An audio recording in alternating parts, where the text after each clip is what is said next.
Olá a todas as pessoas que estão aqui nos assistindo. Eu sou a Cíntia Piccolo, diretora executiva do Laboratório de Políticas Públicas e Internet, o LAPIM. Eu estou aqui hoje com a Gabriela Buarque, que é advogada, pesquisadora, mestra em Direito, autora de livro, uma pessoa super engajada na parte de direitos digitais, e o mais importante para o nosso papo aqui hoje é que ela é a coordenadora do grupo de trabalho Inteligência Artificial aqui do LAPIM. Então, queria agradecer antes de tudo, Gabi, a sua presença aqui. A gente decidiu, né, gravar essa mini entrevista, que é, na verdade, a primeira de uma pequena série de entrevistas com especialistas, para que a gente possa falar um pouco do objeto do nosso relatório que estamos lançando hoje, depois de muito trabalho de uma equipe brilhante, que é o relatório chamado Avaliação de Impacto Algorítmico para a Proteção de Direitos Fundamentais. E antes de passar para a Gabi se apresentar, né, e responder algumas perguntas para a gente apresentar o trabalho para vocês, né, falar um pouquinho sobre esse instrumento tão importante, eu queria agradecer também a todas as pessoas, né, que participaram da elaboração desse trabalho, com bastante comprometimento, muito afinco. Então, obrigada aí, Alessandra Lemos, a Ingrid Soares, ao Vitor Mulim, ao Tairone Chiavone e também ao José Renato Laranjeira, por ter participado da elaboração desse projeto e que a gente vai falar um pouquinho hoje no decorrer das próximas semanas. Então, Gabi, eu vou passar para você e já deixo a primeira pergunta para você poder responder aqui para todo mundo que está nos acompanhando. Por que que nós decidimos fazer um relatório sobre avaliação de impacto algorítmico? Conta um pouquinho para a gente o contexto e muito obrigada de novo por estar aqui hoje conversando com a gente. Olá, Cíntia. Olá, todo mundo que está assistindo. É uma grande felicidade poder participar hoje do lançamento do relatório sobre avaliação de impacto, que foi um tema que a gente, desde 2021, vem pesquisando. A equipe se engajou muito, não só nessa questão de buscar um referencial bibliográfico, mas de acompanhar o debate que vem acontecendo no contexto internacional e aqui no Brasil. Então, é uma grande honra poder hoje dividir com os meus colegas do GT de IA e Novas Tecnologias esses apontamentos, né? Essas diretrizes que a gente vem desenvolvendo para poder ajudar essa discussão a evoluir, de certa forma, e trazer mais luz sobre um tema que é tão importante na avaliação dos riscos. E respondendo a pergunta, Cíntia, para entender por que a gente decidiu fazer um relatório de impacto, né? E a gente passa pela constatação inicial de que a IA ela passa por diversos setores da economia, por diversas esferas sociais. Então, além de aprimorar os processos de produção, de serviços, os sistemas de IA ele tomam cada vez mais espaço no dia a dia das empresas, das pessoas, geram comodidades, aumentam a qualidade de vida, mas não para por aí, né? Apesar dos inúmeros benefícios que a inteligência artificial pode apresentar, a gente tem uma preocupação crescente com os riscos que esses sistemas podem causar aos direitos fundamentais. E aí, quando os sistemas são desenvolvidos de uma maneira inadequada, né, ou que realmente não houve uma cautela suficiente na avaliação desses riscos, esses sistemas eles podem impactar diversos direitos e diversas liberdades fundamentais. E aí a gente tem desde o direito à igualdade, não discriminação, a livre manifestação do pensamento, liberdade de expressão, de reunião pacífica, acesso à informação, né? E isso pode, inclusive, afetar o bom desenvolvimento de um sistema democrático. Então, são impactos que vão desde uma perspectiva macro até uma perspectiva micro. E essa visão global foi algo que nos impulsionou a entender a necessidade de avaliar esse impacto. Porque a grande influência dessa tecnologia em modelos de negócio faz com que as empresas e as organizações elas sejam cada vez mais chamadas para apresentar informações sobre o funcionamento desses sistemas. E isso tudo para cumprir princípios de transparência, de responsabilização, de prestação de contas. Então, por isso, a gente pensou em fazer um relatório sobre a avaliação do impacto algorítmico para estabelecer diretrizes mínimas que ajudem o setor privado, as pessoas que investem na inteligência artificial ou que pesquisam de alguma maneira esse desenvolvimento, a cumprir com deveres de transparência e de observância dos direitos fundamentais. Então, trata-se muito assim de uma avaliação do risco que está envolvido nessas operações. E, apesar da previsão que a gente tem no anteprojeto de lei, né, que foi apresentado no final do ano passado pelo relatório da Comissão de Juristas, a gente ainda não tem no ordenamento jurídico brasileiro uma previsão legal que obrigue a avaliação de impacto, né, porque esse projeto ainda vai seguir para apreciação legislativa. Mas, desde já, a gente saúda a comissão pela iniciativa de propor esse instrumento que tem uma grande relevância na avaliação desses riscos que estão diretamente ligados com a tutela dos direitos fundamentais. E a realização da avaliação de impacto, né, ela tem fundamento também em panoramas econômicos, reputacionais, regulatórios, né, inclusive de autorregulação, e torna-se muito importante para um adequado cumprimento da função social, né, como uma diretriz constitucional que se impõe para a empresa, que se impõe para a propriedade e para toda inovação, né, de uma forma conglobante. Então, é importante que a gente tenha sempre essa visão do bem-estar coletivo de modo integral, especialmente contra o potencial lesivo dessas tecnologias, que, como a gente falou no começo da conversa, não tem só um lado bom, mas também tem um lado do risco. Então, tudo passa muito pela necessidade de assegurar autonomia, fiscalização humana, prevenção de danos, não discriminação, tutela de vulneráveis, responsabilidade, bem-estar social e ambiental, porque todas essas diretrizes podem acarretar realmente um dever cogente para as empresas. Se elas não observarem essas diretrizes, elas podem estar caracterizando uma violação ao ordenamento jurídico e podem, inclusive, ser convocadas a indenizar os danos que, porventura, sejam verificados. Então, como instrumento de governança, a avaliação de impacto ela ajuda a manter a transparência e a confiança dos usuários, né, naquele sistema, permite entender melhor a tecnologia, qual é a capacidade, qual é a finalidade daquele sistema, e isso é especialmente relevante em uma sociedade que é muito regida pelo mercado de consumo, né? pelo dever de acesso à informação. Então, como direito básico do consumidor, a avaliação de impacto também ajuda nessa diretriz.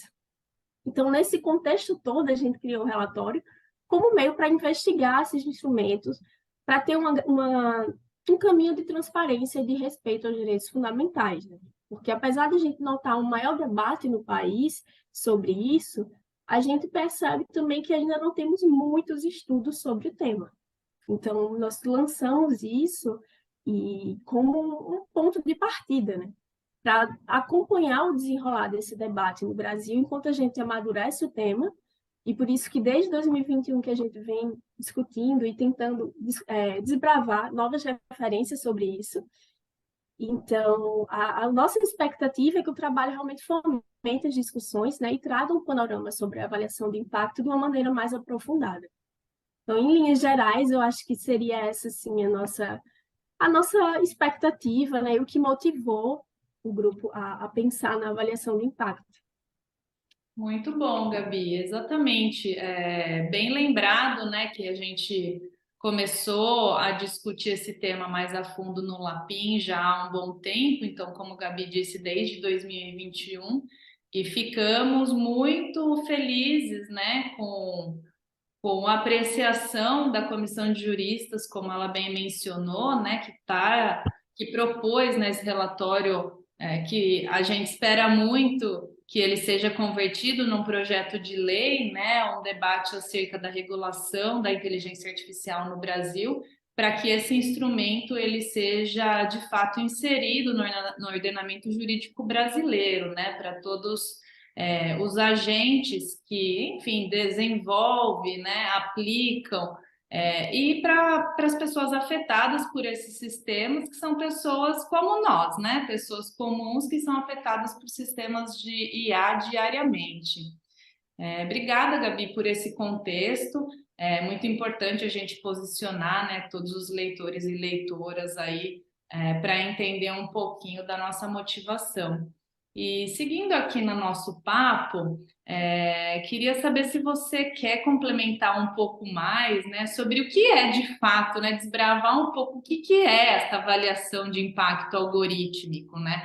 É uma coisa de outro mundo? É um passo a passo? Como que você... Claro que aqui a gente não está, né, pretendendo esgotar, né, o que é de fato, né, realmente um trabalho para subsidiar, né, as pessoas com mais informações e fomentar realmente esse debate. Mas se você puder nos dar um pouco mais de informações, você que é especialista no tema, sobre o que é essa avaliação de impacto algorítmico, como que você falaria aqui para a gente?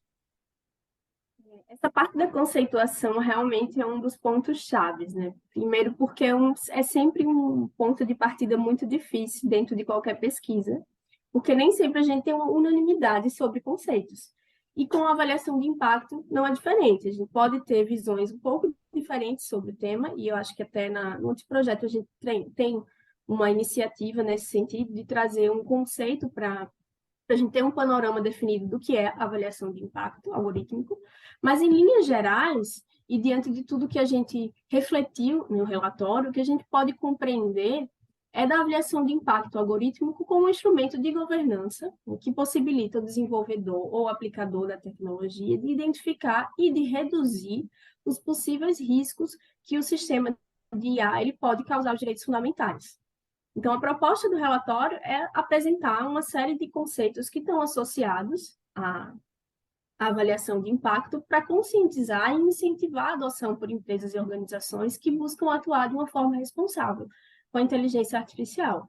Então, a gente tem uma metodologia, né, que é um passo a passo e sugestivo para como fazer, de fato, essa avaliação dos riscos, mas, em linhas gerais, de uma forma mais conceitual, a avaliação de impacto ela é um instrumento de governança, né, que visa fomentar a transparência, a prestação de contas e mitigar os riscos que um sistema pode causar aos direitos fundamentais. Então, em linhas gerais, assim, eu acho que essa é uma concepção que a gente pode adotar para avaliação de impacto algorítmico.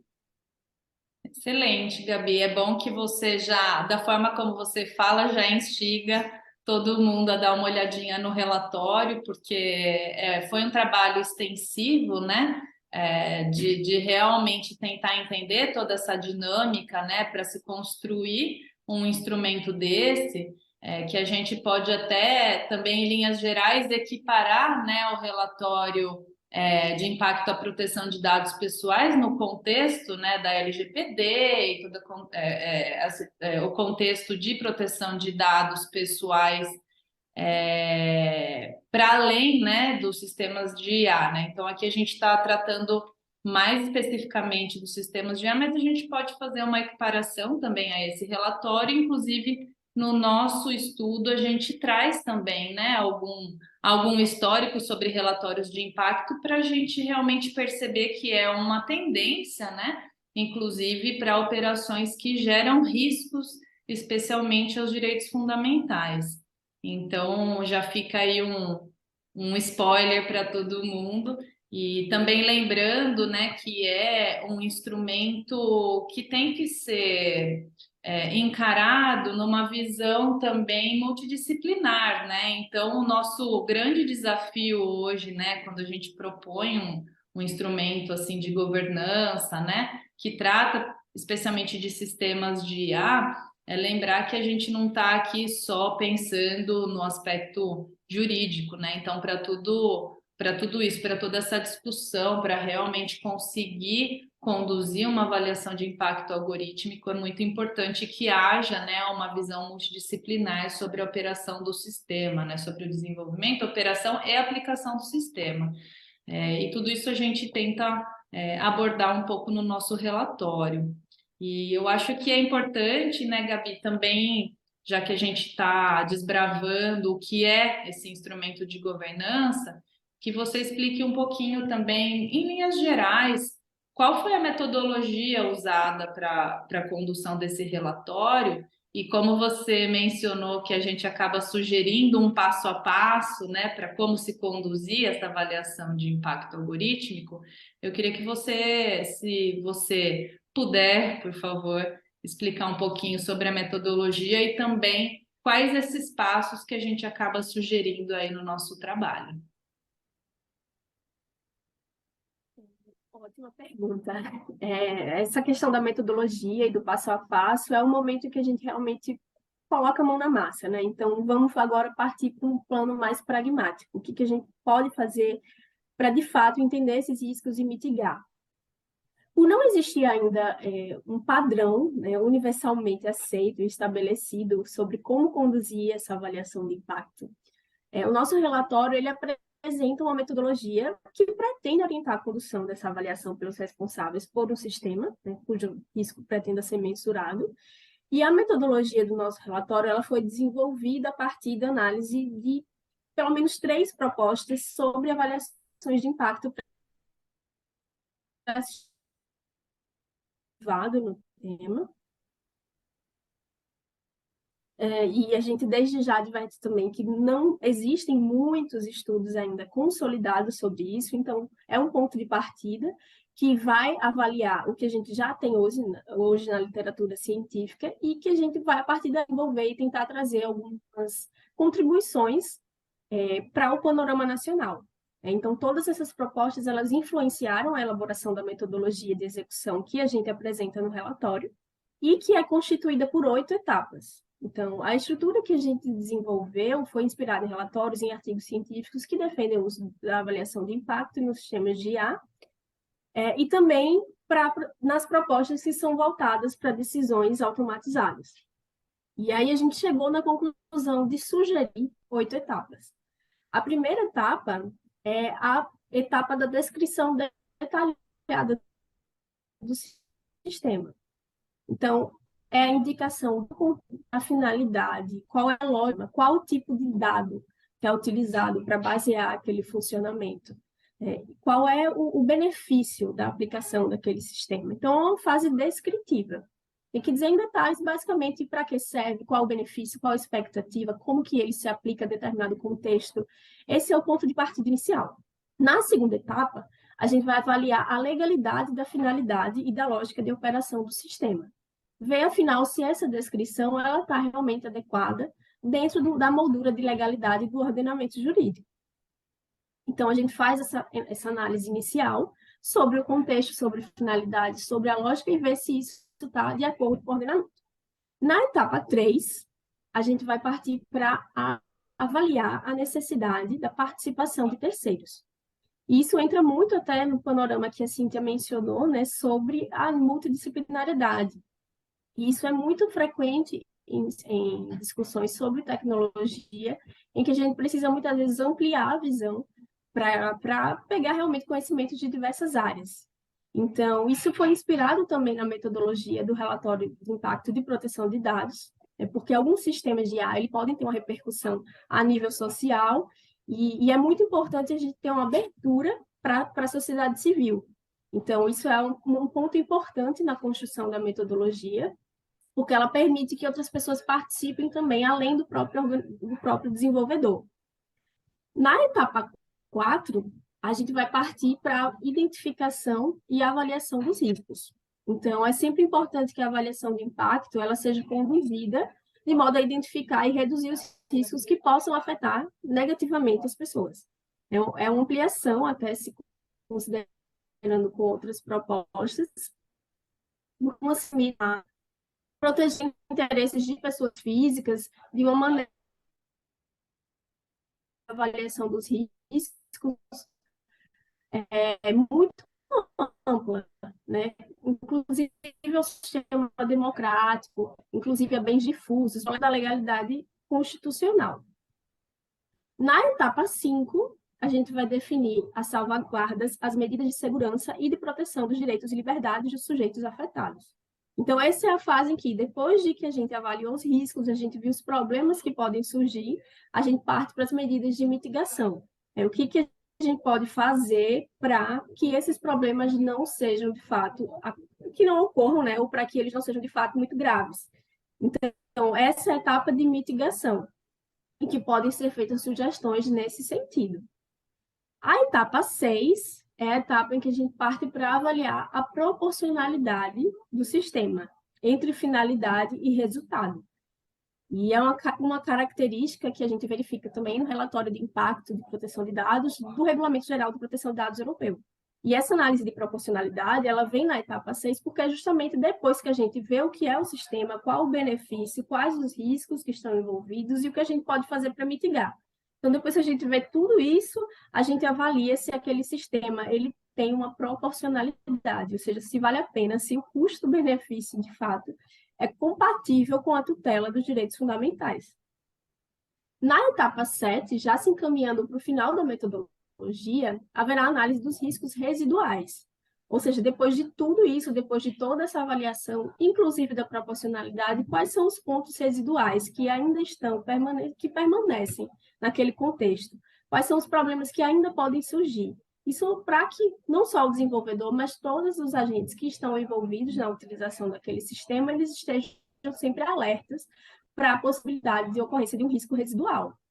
E, por fim, a etapa 8, ela vai abordar tanto a questão da documentação dessa avaliação de impacto, que é inerente ali ao processo de avaliação, e a publicação, que ela é recomendada para que as pessoas tomem ciência, de fato, do funcionamento daquele sistema. Então, essa sugestão de publicação advém de discussões acadêmicas também sobre o relatório de impacto de proteção de dados. Isso não significa que essa estrutura ela é imperativa e que ela é uma estrutura fechada. Na verdade, é uma metodologia sugestiva, né? Uma vez porque as organizações elas podem adaptar esse modelo em face das peculiaridades do seu cotidiano de trabalho, do seu porte, das suas condições, né?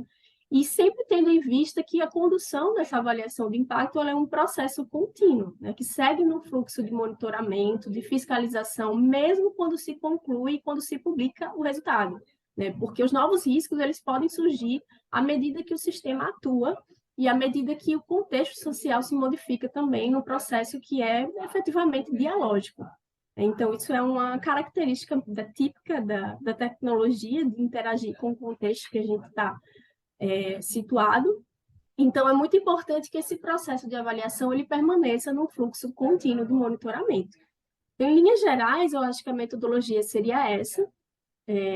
À primeira vista, assim, a gente pensa que é muita coisa que realmente é porque o sistema de IA ele tem uma multiplicidade de utilização e de impactos muito grande, mas é uma ferramenta imprescindível para trazer segurança não só para os usuários, para as pessoas que vão ser afetadas, mas também para quem desenvolve, para quem investe no setor. Então, em linhas gerais, assim, eu acho que essa é a proposta do nosso relatório. Excelente, Gabi. Você, no seu superpoder de síntese, conseguiu trazer aqui para a gente um pouquinho da metodologia, né, e o passo a passo que nós estamos propondo nesse trabalho, que inclusive, como o Gabi falou, obviamente tem que ser, né, adequado de acordo com cada organização, empresa que venha fazer uso desse instrumento, e também, né, a gente fomenta esse debate com o objetivo de subsidiar autoridades setoriais e a futura autoridade reguladora para a inteligência artificial no Brasil, com informações também relevantes acerca, né, desse instrumento, porque, como o Gabi falou, nós notamos aí uma deficiência de estudos relacionados à avaliação de impacto algorítmico, principalmente considerando o contexto brasileiro, né, porque aqui a gente reflete muito sobre não apenas importar, né, instrumentos, importar diretrizes, a gente sempre tenta trazer um olhar regional, né, para que as nossas peculiaridades também sejam levadas em consideração no desenvolvimento desses instrumentos e no debate regulatório em geral.